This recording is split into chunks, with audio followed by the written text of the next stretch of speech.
नमस्ते बच्चों, एक बार फिर से आपका स्वागत है हमारे इस YouTube चैनल AMS संपूर्ण ज्ञान पे।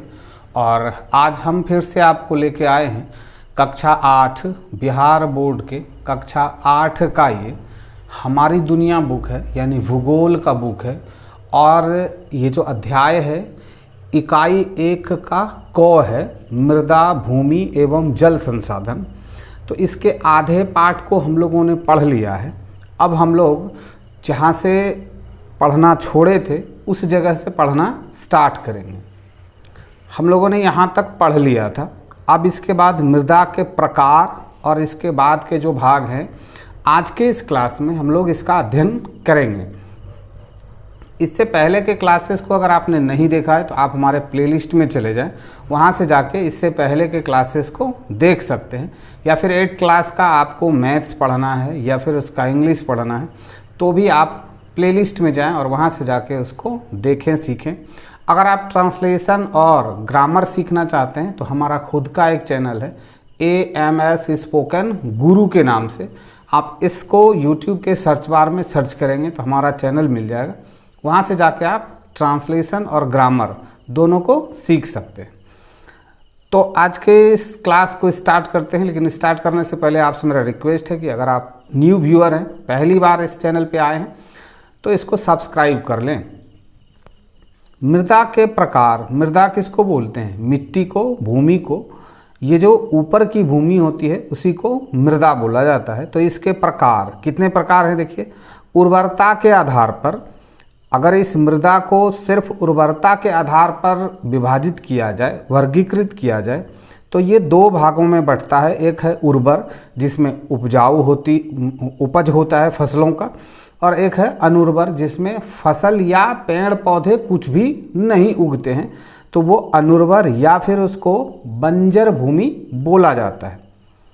गठन या संरचना के आधार पर, यानी ये जो मृदा बनी है किस तरह का है, इसमें किस किस तरह के मृदा हैं, अगर इस आधार पर इसको बांटा जाए तो ये बलुई है, चिकनी है, दोमट है और बादामी है। तो ये 4 भागों में संरचना के आधार पर, यानी इसका जो निर्माण होता है उसके आधार पर अगर इसको विभाजित किया जाता है तो ये इन 4 प्रकार के मिट्टियों में से ये विभाजित होते हैं। अब रंग के आधार पर, अगर सिर्फ रंगों के आधार पर बांटा जाए तो वो क्या होता है? लाल होता है, काली होती है और भूरी होती है। तो रंगों के आधार पर अगर इस मृदा को विभाजित किया जाए, वर्गीकृत किया जाए, बांटा जाए तो 3 भागों में बांटा जाएगा। गठन यानी संरचना के आधार पर कैसे बनी है, क्या क्या इसमें मिला हुआ है, इस आधार पर अगर बांटा जाए तो 4 भागों में। और अगर उपजाऊ है और बंजर है, यानी नहीं कुछ उपजता है, कोई पेड़ पौधे नहीं हैं, झाड़ियाँ तक नहीं हैं, तो वो अनुर्वर। और अगर फसल उपजाई जाती है या घने वन हैं या फिर पेड़ पौधे भी हैं तो वो उर्वर भूमि में उसको काउंट किया जाता है। अब देखिए, भारत में मृदा, सुखविंदर ने कहा हमारा देश भारत तो बहुत विशाल है, फिर तो सभी मृदा यहाँ पाई जाती होंगी। सुखविंदर ने ये बातें सुन के क्या कहा कि हमारा जो भारत है वो तो बहुत बड़ा सा भारत है, तो इस भारत में ये जो भूमि है ये सभी भूमि इस भारत में पाई जाती होगी। तो इस मानचित्र के द्वारा, इस नक्शे के द्वारा आपको समझाने का प्रयास किया गया है कि कौन सी मृदा किस क्षेत्र में पाई जाती है। अब देखिए, ये जो इस तरह के निशान वाले ये जो मृदा हैं ये क्या है? ये पर्वतीय मृदा, यानी पहाड़ी क्षेत्र की जो भूमि है वो क्या है? ये वाला देख रहे हैं, तो ये जो जम्मू कश्मीर वाला भाग है ये क्या है? हमारा पहाड़ी क्षेत्र है, तो ये पर्वतीय मृदा हो गया। अब ये जो इस तरह का लाइन वाला है इसको बोलते हैं जलोढ़ मृदा। ये लाइन वाला क्या है? जलोढ़ मृदा। जलोढ़ मृदा किसको बोलते हैं? नदियों के द्वारा जो बहा के मिट्टी लाई जाती है उसी को जलोढ़ मृदा बोला जाता है। तो ये हो गया जलोढ़ मृदा। लाल मृदा, एल टाइप का जो बना हुआ है जहाँ पे आयरन की मात्रा अधिक होती है तो उसमें वो भूमि क्या होती है? वो लाल होती है, तो लाल मृदा कहा जाता है। काली मृदा, काली मृदा में ये क्रॉस बना हुआ है। तो ये जो आप देख रहे हैं, हिंदुस्तान के जिस भाग में काली मृदा, काली मिट्टी पाई जाती है, उसको ब्लैक क्रॉस से इंडिकेट किया गया है। उसके बाद फिर क्या है, देखिए ये लेटेनाइट, ये जो काला काला किया गया है, जहाँ जहाँ भी काला काला बनाया गया है, इसका क्या मतलब है कि यहाँ की जो मृदा है वो लेटेराइट की मात्रा इसमें अधिक है, ये लेटेराइट मृदा है। उसके बाद क्या है, शुष्क मृदा, मतलब सूखा हुआ प्रदेश। तो सूखा हुआ प्रदेश आपको पता है कि राजस्थान में है और तो फिर कहीं पे नहीं है। तो ये सूखा हुआ प्रदेश, उसका निशानी क्या है, गोल गोल बिंदु को बनाया गया है, ये सूखे प्रदेशों का निशानी है। सुरेश ने कहा भारत में जलोढ़ मृदा, काली मृदा, लाल मृदा, पीली मृदा, लेटेराइट मृदा और मरुस्थलीय मृदा एवं पर्वतीय मृदा पाई जाती है।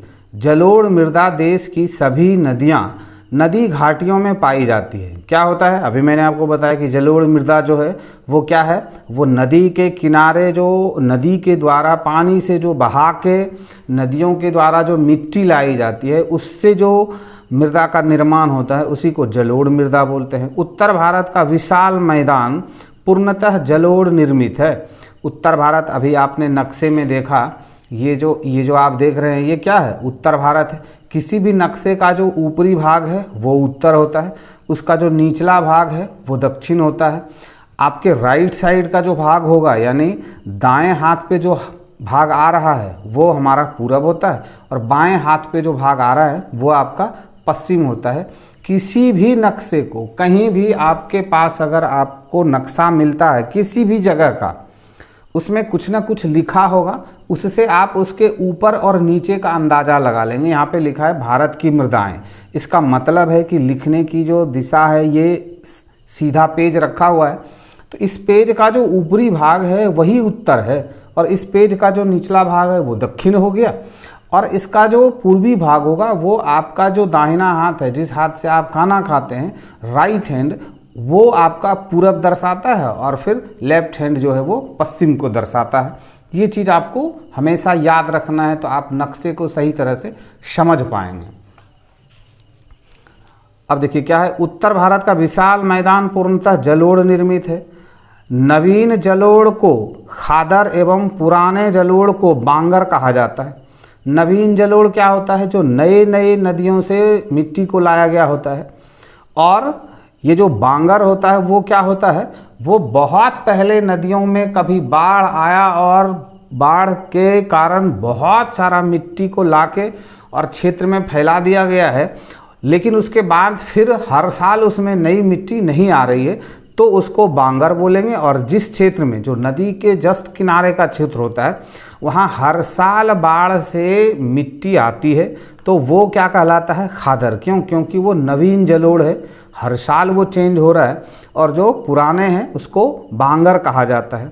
जलोढ़ मृदा चावल, गेहूं, मक्का, गन्ना एवं दलहन फसलों के उत्पादन के लिए उपयुक्त होते हैं। कौन? जलोढ़ मृदा। जो नदियों के द्वारा बहा के लाई गई मिट्टी होती है, उसमें क्या होता है, चावल की खेती, गेहूं, मक्का, गन्ना एवं दलहन तिलहन फसलों का उत्पादन होता है। काली मृदा एल्यूमिनियम एवं लौह यौगिक की उपस्थिति के कारण काली होती है। काली मृदा में क्या होता है, लौह और एल्यूमिनियम ये दोनों मौजूद होते हैं, इस वजह से ये काली होती है। यह मृदा कपास की खेती के लिए सर्वाधिक उपयुक्त है। कपास की खेती के लिए कौन सी मृदा उपयुक्त है? काली मृदा। महाराष्ट्र, गुजरात, कर्नाटक, आंध्र प्रदेश तथा तमिलनाडु राज्य में यह मृदा अधिक पाई जाती है। लाल एवं पीली मृदा प्रायद्वीपीय पठार में पूर्वी एवं दक्षिणी हिस्से में पाई जाती है। लोहे के अंश के कारण, मैंने आपको पहले भी बताया था कि लोहे के अंश के कारण ये मृदा जो है क्या है, वो लाल होती है। जल में मिलने के बाद यह मृदा पीली रंग की हो जाती है। ज्वार, बाजरा, मक्के, मूंगफली, तंबाकू और फलों के उत्पादन के लिए उपयुक्त यह मृदा उड़ीसा, झारखंड एवं मेघालय में पाया जाता है। ये जहाँ पे लोहे की अधिकता होती है वो लाल होती है, और लोहे और एल्यूमिनियम की अधिकता यौगिक जिसमें मिलते हैं वो क्या होती है, काली होती है। और ये मृदा ज्वार, बाजरा, मक्का, मूंगफली, तंबाकू, इन सब चीज़ों का यहाँ पे उत्पादन होता है। ये उड़ीसा, झारखंड, मेघालय जैसे क्षेत्रों में पाए जाते हैं। लेटेराइट मृदा का निर्माण निच्छालन की प्रक्रिया से होता है। यह मृदा केरल, कर्नाटक, तमिलनाडु राज्यों में मिलती है।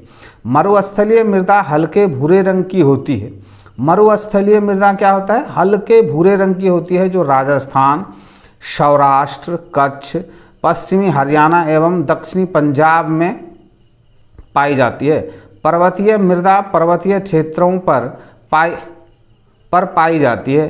पर्वतीय मृदा जो है वो कहाँ है? वो तो पर्वतीय क्षेत्रों में पाया जाएगा। तो आपने देखा भारत के उत्तरी भाग में पर्वतीय क्षेत्र है, हिमालय का बहुत ही लंबा सा भाग है, तो वो हमारा क्या है? पर्वतीय मृदा वहाँ पाई जाती है। अब देखिए, कह रहा है मृदा अपरदन एवं संरक्षण। मीरा बोली, मिट्टी के निर्माण में हजारों लाखों वर्ष लगते हैं, लेकिन नदियों का पानी अपने साथ काफ़ी मात्रा में मिट्टी बहाकर ले जाती है। इस तरह तो धीरे धीरे सारी मृदा कटकर समुद्र में चली जाएगी। मीरा क्या बोली कि मिट्टी का निर्माण जो होता है, इससे पहले हम लोगों ने पढ़ा है कि हजारों लाखों वर्षों तक ये चट्टान जो है वो या तो अपरदित होके या फिर पानी के साथ बह के एक दूसरे से टकरा के टुकड़े में बदलते हैं और फिर धीरे धीरे छोटे छोटे कणों में बदलते हैं, और फिर उनके साथ जीव जंतुओं और पेड़ पौधों के जो अवशेष सड़ते हैं, और उन सबको सड़ने मिलने से लाखों हजारों वर्षों बाद जाके मृदा का निर्माण होता है। लेकिन नदी का जो पानी काफ़ी मात्रा में जब बहकर आती है, तो वो अपने साथ उस मृदा को मिनट सेकंड में लेके अपने साथ चली जाती है, और जहाँ उसको भेजना होता है वो नदी फिर उस क्षेत्र में उसको छोड़ देती है। तो इस तरह तो धीरे धीरे सारी मृदा समुद्र में चली जाएगी, ये मीरा ने बोली। सलमा बोली, पेड़ पौधे, झाड़ियाँ एवं घास की जड़ें मृदा को पकड़ कर रखती हैं, इससे मृदा का अपरदन नहीं होता है। क्या सलमा क्या बोली? पेड़ पौधे, झाड़ियाँ एवं घासों की जड़ें।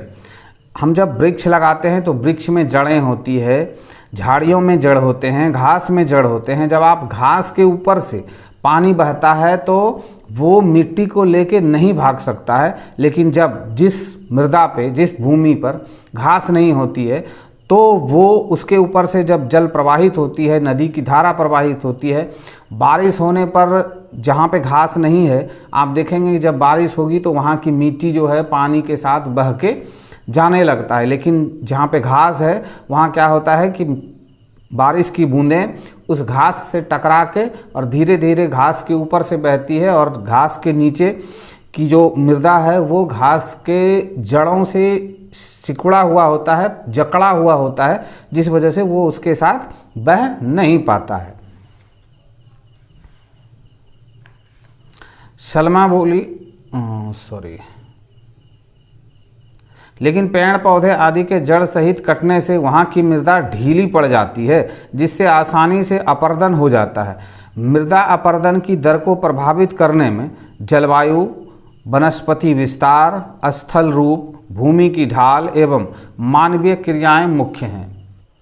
तो सलमा ने क्या कहा कि पेड़ पौधे जब हम काट लेते हैं, जंगलों को जब हम काट लेते हैं या फिर घास को काट के हटा देते हैं, तो फिर क्या होता है कि उसकी जड़ें ख़त्म हो जाती है, तो फिर मृदा जो है वो ढीली हो जाती है, और तब वो जो है सो बरसात के समय अपरदित आसानी से हो जाती है। और अपरदन होने में जलवायु, वनस्पति का विस्तार जो है, या फिर स्थल रूप जो है वो किस तरह का है, अगर ढलान वाला है तो बारिश होने से वो तेज़ी से बहता है। सुरेश ने कहा, बिल्कुल ठीक, वनों की कटाई, पशुचारण, आकस्मिक तेज वर्षा, तेज पवनें, अवैज्ञानिक कृषि पद्धति तथा बाढ़ के प्रभाव से मृदा का अपरदन ज़्यादा होता है। क्या होता है कि वनों की कटाई से, पशुचारण करने से और आकस्मिक तेज वर्षा, बहुत अधिक बारिश होने से भी पानी बह जाना और फिर उसके द्वारा मिट्टी का बहना, तेज हवाएं जब चलती हैं तो जो ढीली मिट्टी होती हैं वो हवाओं के साथ डस्ट के रूप में वो उड़ता है। और वैज्ञानिक तरीके से जब हम खेती करते हैं तो उसमें भी मृदा जो है वो अपर्दित होता है। अपर्दित होना मतलब एक जगह से दूसरे जगह चले जाना, उसका मतलब टूटना, विखंडन होना। तेज हवा या पानी के बहाव से मैदानी या चौरस क्षेत्रों में सतही अपर्दन होता है। क्या होता है? तेज हवाएं या पानी के बहाव से मैदानी क्षेत्र में, जब खेतों में फसल नहीं होती है, गर्मियों के समय में खेत सूखे होते हैं और तेज हवाएं चलती है, तो उनके साथ इस मृदा के छोटे छोटे कण हवाओं के साथ उड़ते हैं और वो उड़ के एक जगह से दूसरे जगह चले जाते हैं। या फिर बहुत तेज बारिश होने से क्या होता है? सतही अपर्दन, यानी ज़मीन का जो सबसे ऊपरी लेयर जिसको मृदा बोलते हैं, वो क्या होता है? उस पानी के साथ बह जाता है। जबकि ऊबड़ खाबड़ क्षेत्रों में छद्रानालिका व अवनालिका अपर्दन होता है। देखिए, मृदा अपर्दन प्रकृति या मानवीय कारणों से मृदा की परतों का विस्थापन, बह उड़कर एक स्थान से दूसरे स्थान पर चले जाना मृदा अपर्दन कहलाता है। मृदा अपर्दन किसको कहता है, यह हमने पहले भी बताया और इसमें भी आप समझ गए होंगे। मृदा अपर्दन के कारण मृदा के मौलिक गुणों एवं उर्वरता में कमी आने लगता है। इसका असर फसलों, फलों एवं साग सब्जियों के उत्पादन पर पड़ता है। इसलिए मृदा संरक्षण के उपायों को अपनाना जरूरी है। मृदा संरक्षण के लिए हमें निम्न उपाय करने चाहिए, यानी इस भूमि को अपर्दित होने से, खत्म होने से, विलीन होने से बचाने के लिए हमको क्या करना चाहिए? हमको कुछ उपाय करना चाहिए। तो वो उपाय क्या क्या हैं? पर्वतीय क्षेत्रों में समोच्च रेखी खेती होनी चाहिए। अब देखिए, ये समोच्च रेखी क्या है?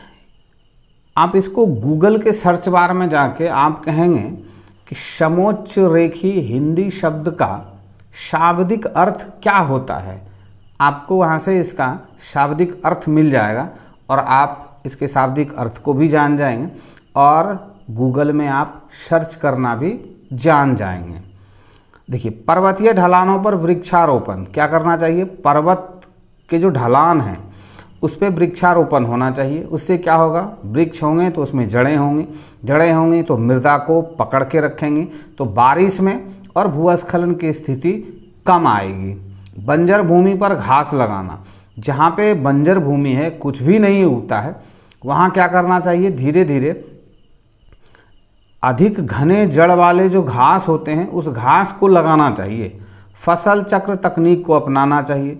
फसल चक्र तकनीक यानी हर मौसम में कोई ना कोई फसल लगा होगा खेतों में, तो मृदा जो है वो अपर्दित नहीं हो पाएगी, कम होगी। खेती के वैज्ञानिक तकनीकों को अपनाना, जैविक खाद का प्रयोग करना। जैविक खाद का आप अगर प्रयोग करते हैं तो कीट मकोड़े भी जो हैं वो आपके खेत में रहेंगे। आपकी जो फसलें हैं वो खुद से आपके खेत में सड़ के फिर आपके ही खेत में रहेंगी, तो क्या होगा? मृदा का बढ़ोतरी होगा। तो जो कुछ भी मृदा अपर्दित होगा उसका क्षतिपूर्ति उससे हो जाएगा। तो सुखविंदर बोल उठा, चलो हम अपने मिट्टी के खिलौने को सूखने दें, लेकिन आगे से हम ध्यान रखेंगे कि मृदा एक महत्वपूर्ण संसाधन है जिसका हमें संरक्षण करना है। सुखविंदर ने क्या कहा? जब उसको पता चला कि मृदा कितना महत्वपूर्ण है, भूमि कितना महत्वपूर्ण है, ये मिट्टी जो है ये कितना महत्वपूर्ण है, तब उसको लगा कि बेवजह के खिलौने बनाना और मिट्टी को बर्बाद करना अच्छी बात नहीं है। चलो जो बना लिए उसको सूखने दे दिया जाए और अब इसके बाद हम इसका संरक्षण करेंगे। जल संसाधन। गर्मी की छुट्टी में सीमा और रवि अपनी नानी के घर गए। नानी घर नदी के किनारे था। दूर दूर तक फैले रेत में कूदना उन्हें बड़ा अच्छा लगता था। सीमा ने रवि से कहा, भैया देखो ना, बरसात में कितना पानी इस नदी में नज़र आता है, परंतु गर्मी में तो कहीं पानी नज़र ही नहीं आता। रवि ने बताया, देखो सीमा, जल प्रकृति की अमूल्य देन है। क्या तुम्हें मालूम है कि जल कैसे बनता है? सीमा ने कहा, नहीं भैया, आप ही बताइए। रवि बोला, वैज्ञानिक दृष्टि से हाइड्रोजन के 2 अणु और ऑक्सीजन के 1 अणु मिलकर जल का निर्माण करते हैं। क्या हुआ? ये सीमा और रवि अपने नानी के घर गए थे और नानी का घर कहाँ है, नदी के किनारे है। और उस नदी में बरसात के समय में बहुत पानी होता है, लेकिन अभी वो नदी क्या है, वो सूखी हुई है। तो फिर वो दोनों आपस में बात करते हैं।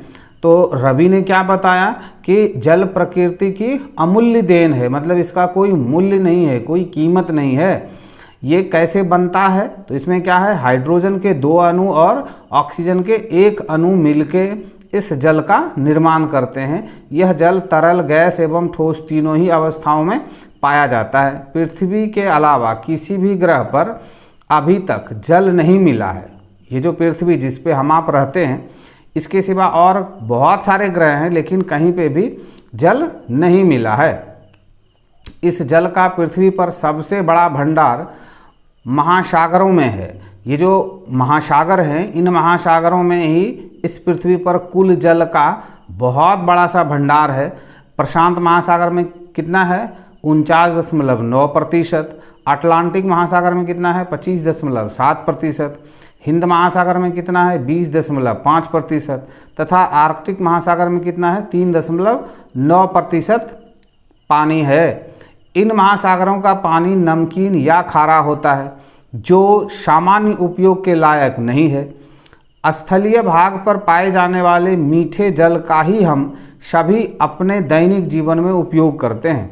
हमारे इस स्थल भाग पर जो मीठा पानी है, उसी को हम पीते हैं। इस स्थल भाग पर भी बहुत सारे ऐसे जगह हैं जहाँ का पानी पीने लायक नहीं होता है, तो उसको नहीं पिया जाता है। ये जल नदी, झील, तालाब एवं भूमिगत हिस्सों में होते हैं। ये कहाँ होते हैं, या तो नदियों में, या झीलों में, या तालाबों में, या फिर भूमिगत, जो हम बोरिंग के द्वारा, चापाकल के द्वारा या फिर कुएं के द्वारा प्राप्त करते हैं। जल का उपयोग, रवि ने सीमा से पूछा, सीमा बताओ तो जल के क्या क्या उपयोग हैं।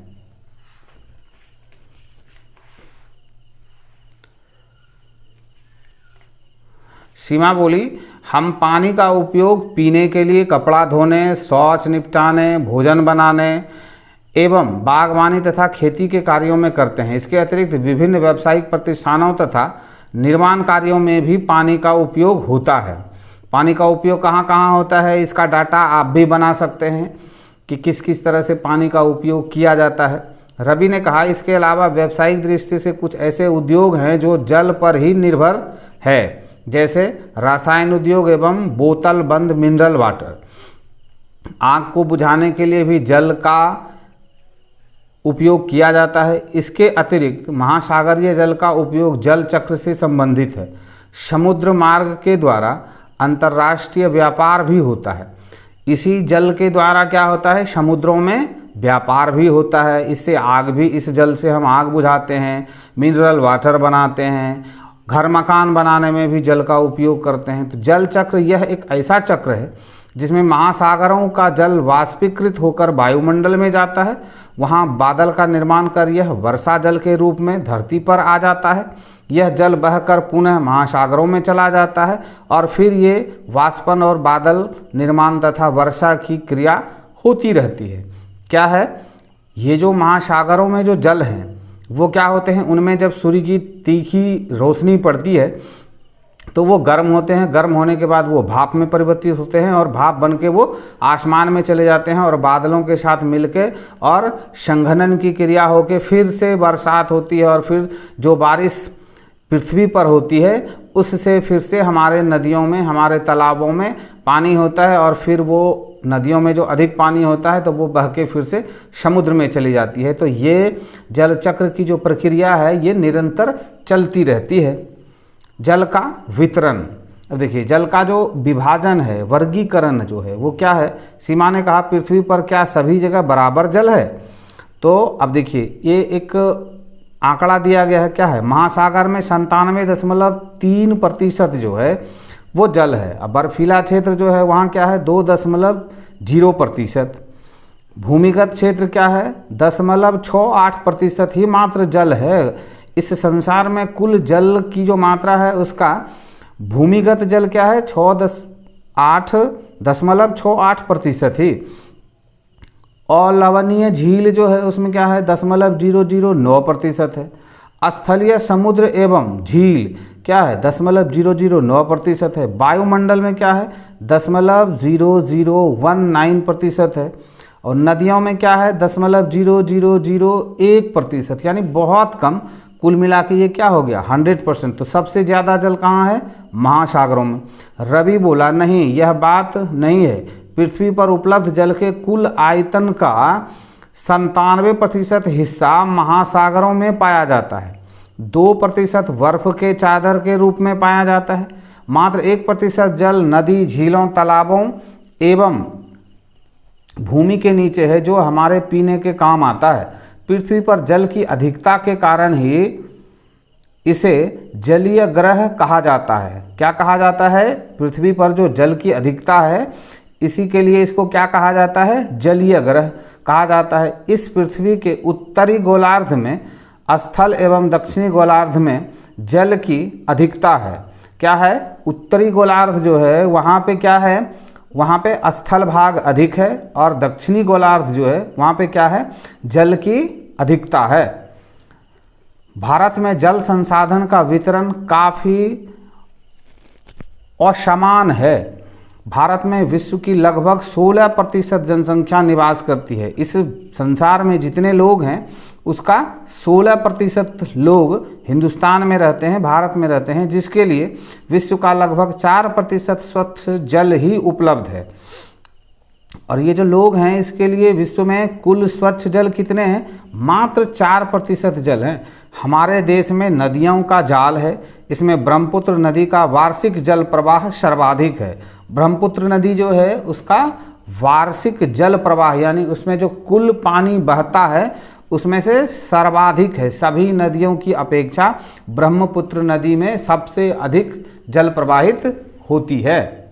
जल संकट। सीमा बोली, भैया लेकिन मैं तो देखती हूँ कि लोगों को पीने के लिए दूर दूर से जल ढोकर लाना पड़ता है, क्या जल की कमी है?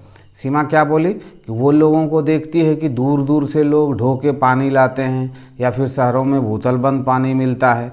तो रवि ने कहा हाँ, लेकिन जल एक नवीकरणीय संसाधन है।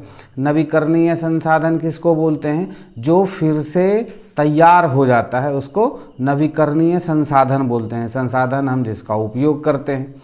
इसका नवीकरण जल चक्र द्वारा स्वतः प्रकृति में होता रहता है। जल चक्र क्या है कि बारिश होती है, बारिश से ही पानी हमको प्राप्त होता है। जल चक्र क्या है? जल चक्र है जब हमारे यहाँ बारिश होती है तो वो बारिश का पानी नालों से होके नदियों में, और नदियों से होके फिर तालाब में, झील में या फिर समुद्र में चला जाता है। और जहाँ भी जल, खुले आसमान के नीचे जल जहाँ भी होता है, उस पर जब सूर्य की रोशनी पड़ती है तो वो क्या होता है? वाष्पित होता है, यानी भाप बनता है, और भाप बन के फिर वो आसमान में चला जाता है, और बादलों के साथ फिर संघनन की क्रिया होती है, और उस संघनन की क्रिया के द्वारा फिर से बारिश होती है। और बारिश होने के बाद फिर से नदी, नालों, तालाबों से होता हुआ फिर से पानी समुद्र में चला जाता है। और जो नदी, नालों, तालाब में या फिर खेती के लिए हम जो खेतों में पानी ले जाते हैं, तो वो पानी धीरे धीरे रिसते हुए नीचे जाके, और नीचे का जो जल स्तर है उसमें वो समाहित हो जाता है, जिसको हम चापाकल के द्वारा या फिर कुएं के द्वारा या फिर बोरिंग के द्वारा हम उसको पुनः प्राप्त करते हैं। इसी को कहते हैं जल चक्र। पृथ्वी पर जल का विशाल भंडार होते हुए भी पीने लायक जल मात्र 1% से भी कम है। क्या है कि पृथ्वी पे पानी का बहुत बड़ा भंडार है। 71% यानी 71% जो है वो क्या है?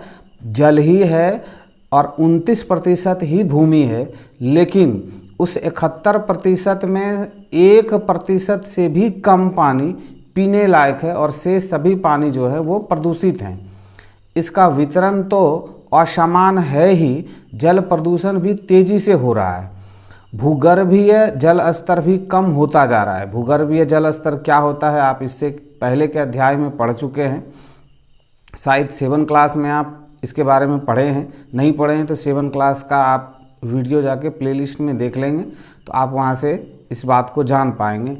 इसलिए जल धीरे धीरे दुर्लभ होता जा रहा है। दुर्लभ यानी मिलना मुश्किल हो रहा है। विश्व जनसंख्या की वृद्धि दर से पानी की ज़रूरत में दोगुनी वृद्धि आई है। विश्व में जो जनसंख्या बढ़ रहा है, जिस हिसाब से जनसंख्या का वृद्धि हो रहा है, उस हिसाब से अभी जो जल की उपलब्धता हमारे इस पृथ्वी पर है उससे 2 गुनी जल की आवश्यकता है, लेकिन वो उपलब्ध नहीं हो पा रहा है। विशेषज्ञों का अनुमान है कि भविष्य में विश्व के अधिकांश देश जलाभाव से ग्रसित होंगे।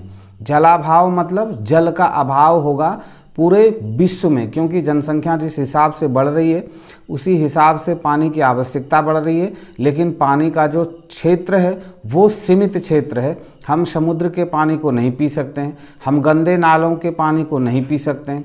पानी पीने के लिए स्वच्छ पानी चाहिए, और स्वच्छ पानी हमारे पास 1% से, यानी कुल उपलब्ध जल की मात्रा का 1% से कम जल हम लोगों के पास उपलब्ध है, और हमारी जनसंख्या बढ़ती जा रही है, तो पानी की ज़रूरत बढ़ते जा रहा है। जल की कमी के कारण, जल की कमी का क्या क्या कारण है इसमें देखेंगे। सीमा ने पूछा, भैया आखिर जल की कमी का कारण क्या सिर्फ जनसंख्या का बढ़ना ही है? रवि बोला, नहीं, यह तो सिर्फ एक कारण है। इसके अतिरिक्त जल का अतिदोहन, अतिदोहन मतलब ज़रूरत से ज़्यादा जल को खर्च करना। थोड़ा सा सोचना है कि जब हम लोग स्नान करने जाते हैं तो बेवजह जल को बर्बाद करते हैं। हम 1 बाल्टी यानी 10 लीटर पानी में हम आराम से स्नान कर सकते हैं, या फिर 5 लीटर पानी का अगर हमको फुवारा मिले तो हम उसमें आराम से स्नान कर सकते हैं, लेकिन हम 50 लीटर या 100 लीटर पानी को भी बर्बाद कर देते हैं सिर्फ एक स्नान करने में। या फिर खेतों में अत्यधिक जल को प्रवाहित करते हैं और जल का दुरुपयोग करते हैं। बेवजह का किसी का मोटर चल रहा है तो किसी का पंप सेट चल रहा है, या फिर कहीं नदी नालों से पानी बह के यूं ही निकल रहा है, उसको हम संग्रहित नहीं कर रहे हैं। बरसात में जो पानी होती है उसको हम संग्रहित नहीं करते हैं। तो ये सब भी कारण है। जल का असमान वितरण इसी को बोलते हैं। जल का असमान वितरण का मतलब है कि जल की जो आवश्यकता है उससे अधिक जल को खर्च कर लेना। तो फिर वो जल क्या होता है, वो बह के समुद्र में चला जाता है या फिर गंदे नालों में चला जाता है, जो हमारे पीने लायक नहीं रह जाता है। जल का प्रदूषित होना, जल को हम प्रदूषित करते हैं। फैक्ट्रियों से गंदे कचड़े को हम नदियों में बहा देते हैं, जिससे जल पीने लायक नहीं रह जाता है। शहरों में बहुमंजिल इमारतों का अंधाधुंध निर्माण इत्यादि भी इसके प्रमुख कारण हैं। जब आप मकान का निर्माण करते हैं तो उसमें भी आपको पानी की आवश्यकता होती है, जल की आवश्यकता होती है, और इस वजह से आप बहुत अधिक जल का उपयोग करते हैं, तो इससे भी जल का खपत बढ़ गया है। कई शहरों में आवश्यकता से अधिक जल उपलब्ध है, परंतु वे प्रदूषित हैं।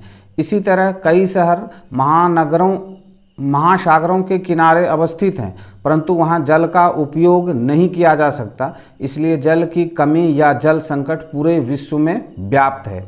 क्या है कि आप अगर महासागर के किनारे हैं तो आपका जो भूगर्भीय जल है वो भी कुछ न कुछ नमकीन है, जिसका आप सेवन नहीं कर सकते हैं, या फिर आपके नीचे का जो जल है वो दूषित है, तो आप उसका उपयोग नहीं कर सकते हैं। तो इसलिए पूरे विश्व में जल का संकट व्याप्त है, मतलब है।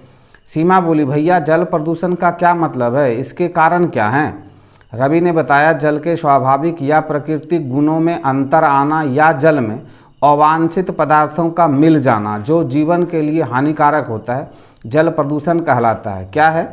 जल का जो स्वाभाविक रूप है, यानी जल में जो जो मिनरल्स होने चाहिए, उसकी जो प्रकृति है, उसका जो नेचर है, उसमें अंतर आ जाना, यानी उसमें कुछ गंदगी का मिल जाना, कुछ फैक्ट्रियों से कचड़े जो निकलते हैं उसका उसमें मिल जाना, या फिर नालियों में जो बहुत तरह के सड़े हुए चीज़ होते हैं उसके साथ उसका मिल जाना, तो इससे वो जल क्या होता है, प्रदूषित हो जाता है, जो पीने लायक नहीं होता है। उसको अगर हम आप पी लेते हैं तो हमको आपको शारीरिक रूप से नुकसान होता है। जैसे घरेलू कूड़ा करकट और नगरीय क्षेत्रों का दूषित जल, औद्योगिक अवशिष्ट पदार्थ, अवशिष्ट क्या, औद्योगिक मतलब कारखानों से जो गंदगी निकलता है उसको जल में प्रवाहित कर दिया जाता है, तो वो उसके लिए दोषी होता है। किसके लिए? जल प्रदूषण के लिए। परिवहन एवं यातायात दुर्घटनाएं, परिवहन एवं यातायात दुर्घटनाएं जो होती है उसके द्वारा भी जल प्रदूषित होता है। इस प्रदूषित जल को पीने से कई प्रकार की बीमारियां होती है, जैसे उल्टी आना, किडनी का खराब होना, पेट दर्द, सिर दर्द, डायरिया, छाती दर्द, हड्डी का विकृत होना यानी कमज़ोर हो जाना, वजन घटना, दिमागी विकृति इत्यादि। सीमा बीच में ही बोल पड़ी, भैया तब तो हमें पानी पीने में बहुत सावधानी रखनी चाहिए। रवि बोला, हाँ, हमें उपयोग करने के पहले देख लेना चाहिए कि जल कहाँ से लाया गया है एवं कैसा है। सीमा बोली, भैया अगर स्वच्छ पेयजल की इतनी कमी है तब तो हमें इसे बर्बाद नहीं करना चाहिए, इसे बचा कर रखना चाहिए। रवि बोला, हाँ, हमें अपना जीवन बचाने के लिए जल को प्रदूषित होने से बचाने के साथ साथ इसकी बर्बादी को भी रोकने हेतु प्रयत्न करना चाहिए।